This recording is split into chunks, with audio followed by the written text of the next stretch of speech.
In these early days, that there were many people who were having contacts from beings all over the place. Some of the most frightening UFO encounters didn't end with simple sightings. They ended with people hurt, vehicles damaged, and entire investigations left without a clear explanation. Across decades, witnesses have described beams of light that left burn marks, craft that disabled aircraft, and encounters that pushed authorities into panic. These stories weren't whispered by conspiracy theorists. They were reported by police officers, soldiers, pilots, and ordinary citizens who had nothing to gain from speaking out. Even today, experts struggle to make sense of what happened in these cases. In this video, we are going to explore UFO attack incidents that scientists still can't explain. So I knew that I had never seen anything like that before, and as of now, I don't know what it was. Maury Island Incident. This event took place on June 21, 1947. Fred Chrisman and Harold Dahl were two harbor patrolmen who reported witnessing it. They said that while they were sailing near Maury Island, they saw 6 donut-shaped objects in the sky. One of the objects began to lose speed. Then, before it flew away with the others, it released a lava-like, liquid metal substance onto their boat. They claimed it injured one of the workers, breaking his arm, and it also killed a dog they had with them. Harold managed to collect some of the material that fell onto the boat. They reported what happened to the authorities and stated that shortly afterward, men dressed entirely in black, commonly referred to as the Men in Black, approached them and warned them not to speak about the incident. Authorities took the material from Harold and sent it for analysis. 2 Air Force officers, Captain Davidson and Lieutenant Brown, loaded their B-25 aircraft with the material and began their flight to Fort Hamilton in New York City for examination. Not long after takeoff, the plane mysteriously crashed, and both pilots lost their lives. The military immediately secured the crash site, and it is believed that they recovered the material. The FBI allegedly told the witnesses that if they didn't publicly declare the sighting a hoax, they would be charged with fraud and face jail time, since 2 officers had died in connection with the case. Many believe the aircraft was deliberately brought down so the material would never be analyzed. A journalist named Paul Lance published an article in the Tacoma Times regarding the incident. Shortly after it was printed, Paul was found dead. His cause of death could not be determined even after a detailed 36-hour autopsy. Soon after this, Harold Dahl was traveling by plane, and that aircraft also crashed. He suffered serious injuries, but survived. Harold eventually stated that he had fabricated the entire incident and that it was a hoax, although many believe he was pressured into saying this by the FBI and the Men in Black due to fear for his safety. Brazil UFO Invasion, 1977. Also known as Operation Saucer and sometimes called Brazil's Roswell, this event took place in 1977. In August of that year, residents of Colares, a region in Brazil, reported what they described as a large-scale UFO invasion that lasted for 3 months. During that time, many people claimed to see bright lights in the sky. However, these were not ordinary sightings. Residents said the lights would appear only briefly and then release a beam that struck people and caused injuries. These events started happening daily. The Brazilian military took notice and launched an operation known as Operation Saucer. They examined victims who said they were hit by the beams and found that more than 35 individuals had been hospitalized and 2 men had died.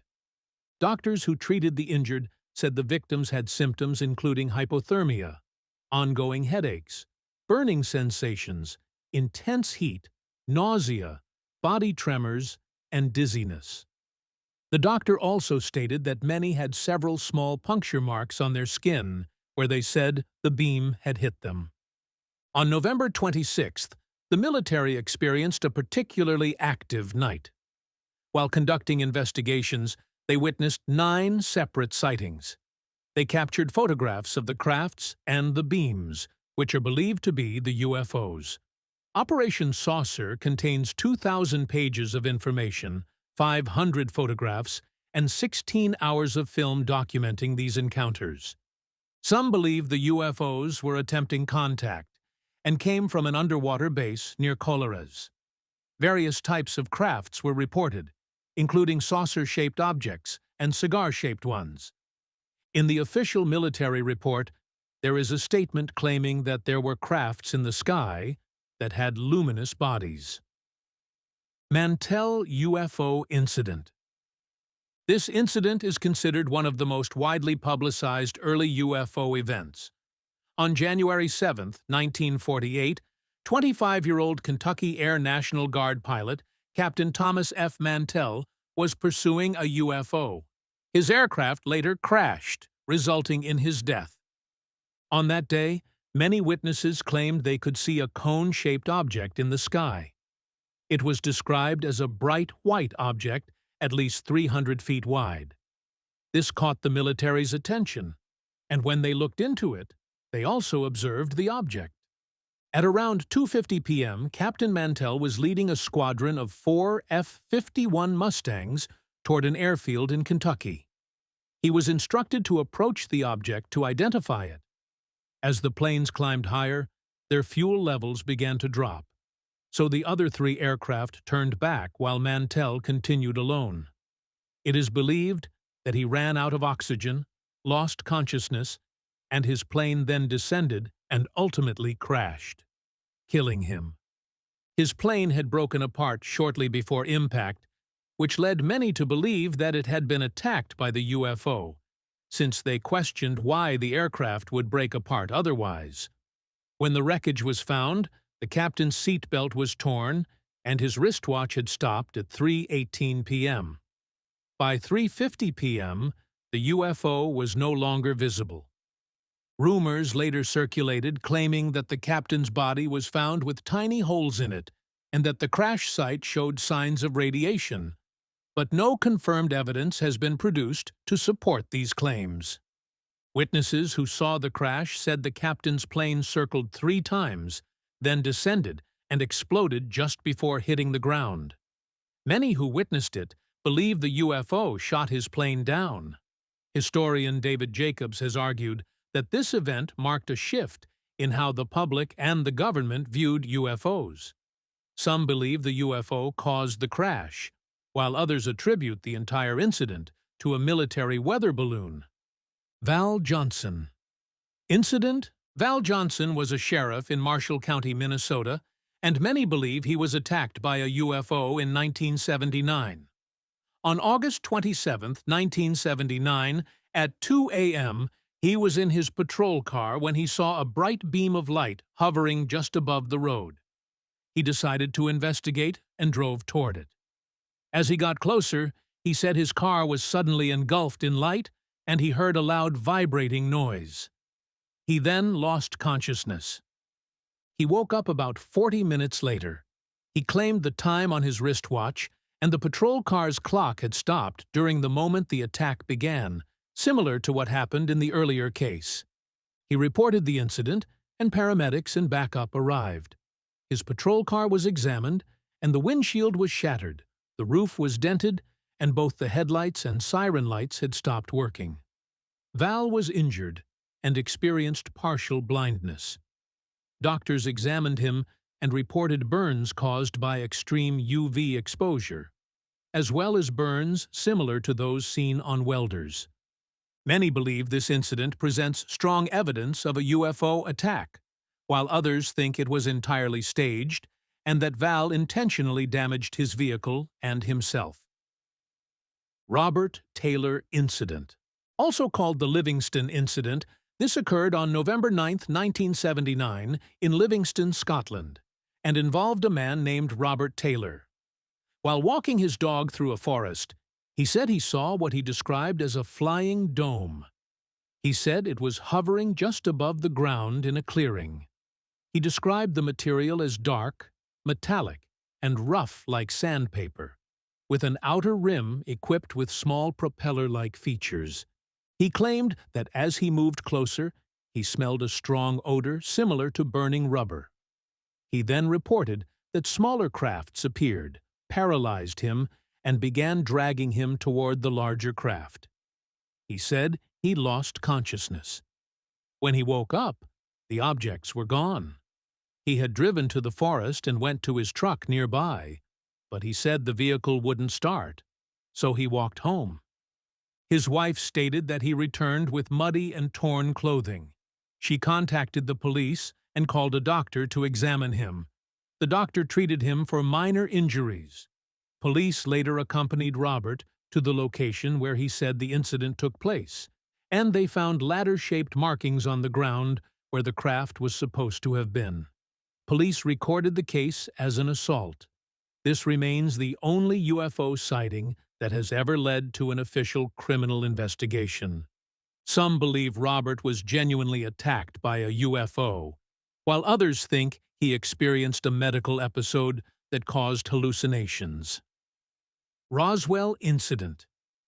The Roswell incident began in early July 1947, near a ranch in southeastern New Mexico. A local rancher found unusual debris scattered over a large area of his property and reported it to the local sheriff. The sheriff, in turn, contacted the nearby military base at Roswell Army Airfield. On July 8, 1947, the base issued a short public statement saying that they had recovered a flying disc. Newspapers picked up the story, and for a day or two, the idea that the military had found something unknown was the lead item in several local papers. Within 24 hours, however, the story had changed. The military said the recovered material was from a weather balloon and released photographs of servicemen posing with debris that looked like torn paper, rubber, and metal foil. The press moved on, and the event faded from front pages, at least for a while. For 2 decades, the Roswell tale was mostly a footnote in local history and a curious example of wartime secrecy and confused reporting.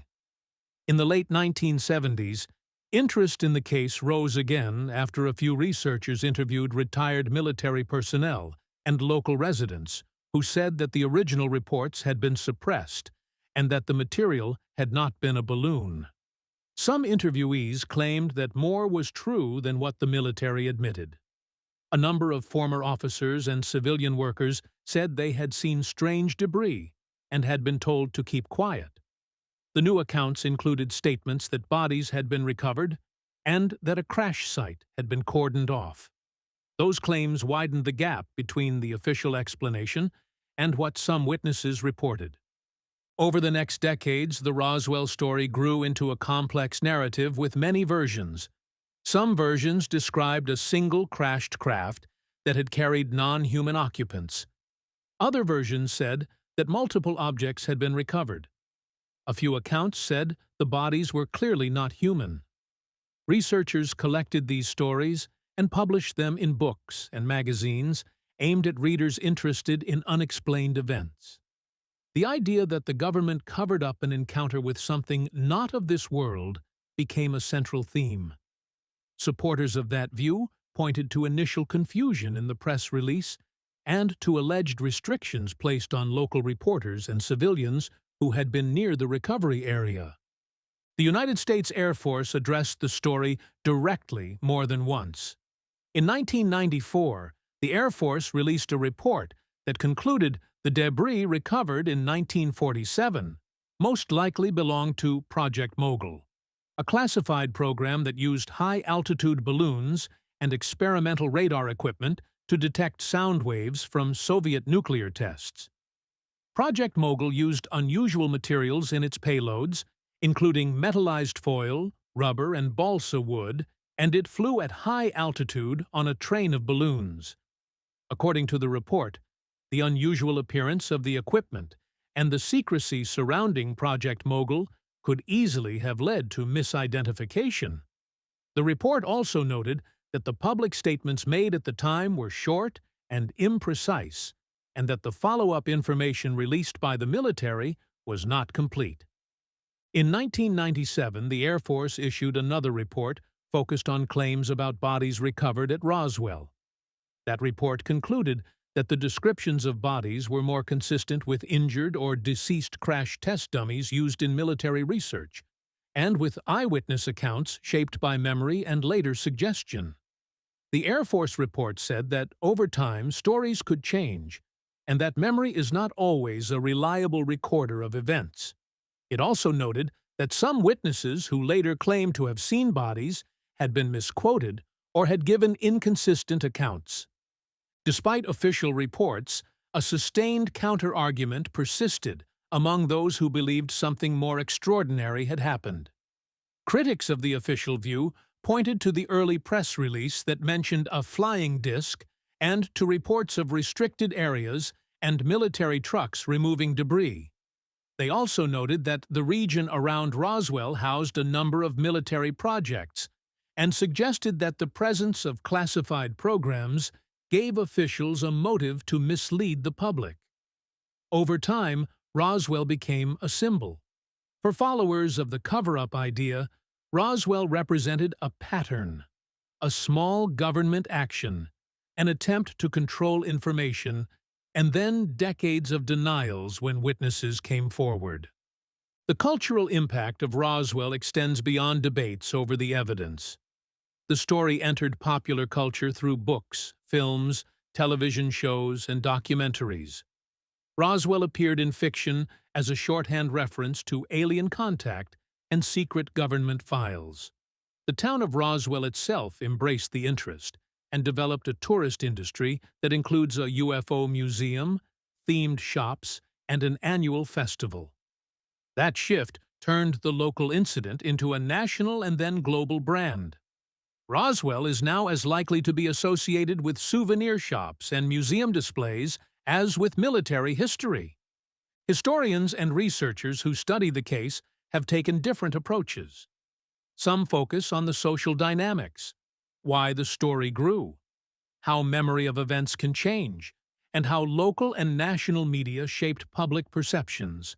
Others analyze original documents and military records to reconstruct what the base knew and when it knew it. Those who emphasize documents often point to the weight of official records and the Project Mogul explanation. Those who emphasize witness testimony point to the large number of people who, many years after the event, told stories about restricted crash sites and unusual bodies. Both approaches highlight limits in how evidence from decades-old incidents can be interpreted. Valiant Thor Mystery. Valiant Thor is a name tied to one of the oddest and most persistent accounts in UFO lore. The story says he arrived on Earth in the 1950s and met with high-level officials in Washington. He is described as a tall, human-like visitor with striking features, calm manner, and a request: guidance and cooperation to help humanity move beyond conflict. The tale mixes official-looking claims, personal testimony, and a steady stream of embellishments that built up over decades. The origin of the Valiant Thor story is often linked to a small number of interviews and a few self-published accounts.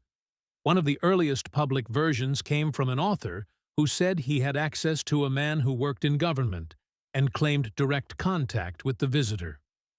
According to those who promote the story, Valiant Thor spent 3 years at the Pentagon, living in a secure facility, meeting with leaders, and offering technology and advice. The visitor reportedly spoke English and was said to show a clear interest in human affairs. Skeptics approach the Valiant Thor material with caution. There is little in the way of contemporaneous official documentation that confirms the elaborate claims. Military and government records from the period do not show evidence of a long-term, secret guest housed inside a high-security building. Many historians and researchers who study UFO claims emphasize how oral accounts can grow more colorful over time. Memories shift, narratives acquire new witnesses, and popular demand can encourage additions. That pattern shows up repeatedly in mid-century contact stories. Part of the appeal of the Valiant Thor mystery is the way it taps into larger themes. In the 1950s, the public faced the threat of nuclear war, rapid social change, and a sense that new technologies were reshaping life. The idea of a benevolent outsider offering help and a different perspective resonated with those anxieties. The story frames the visitor as wise and patient, a foil to human aggressions, and as someone who might bridge a dangerous gap. That narrative answers a desire to imagine an external force that could encourage better choices. Accounts differ on the visitor's origin and purpose. Some say he came from Venus or another nearby world. Others place his origin in an unspecified advanced civilization. The offers of help attributed to him range from energy solutions to moral counsel. In some retellings, he is a messenger. In others, he is a scientist here to test reactions. The lack of a consistent story makes the claim hard to verify and allows the tale to be adapted. Those variations let different audiences shape the account to match their concerns.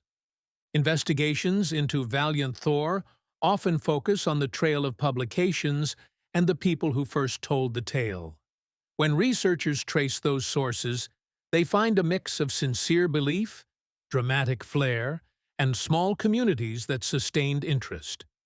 Some of the earliest promoters presented the story as a literal report, while others used it as a vehicle to explore ideas about human leadership and ethics. The border between claim and symbolic tale is blurry, and that ambiguity keeps the story alive for many readers. Over the years, Valiant Thor has appeared in interviews, documentaries, and anthologies of strange claims. He figures in a niche of UFO culture that prizes personal contact narratives and insider testimony. Skeptical readers tend to treat the story as modern folklore that reflects hopes and fears, rather than as evidence of a factual meeting. Supporters continue to search for new leads, sometimes pointing to anecdotal details or to undocumented testimonies that they say deserve further study. The Valiant Thor mystery does more than test evidence. It reveals how stories travel and change. Whether or not the visitor ever set foot in Washington, his tale shows how a few claims can grow into a resilient myth. It highlights the role of testimony, the power of context, and the way uncertain events become meaningful when they speak to wider concerns. For readers, the account offers a choice. Treat it as a literal report to be proved or disproved, or read it as a cultural artifact that helps explain why certain ideas stay alive. People remain divided. Some want documents and samples, others value testimony and context. The story pushes researchers to look at how claims begin, who tells them, and why they persist. Valiant Thor remains a story that keeps drawing attention and debate in UFO circles today.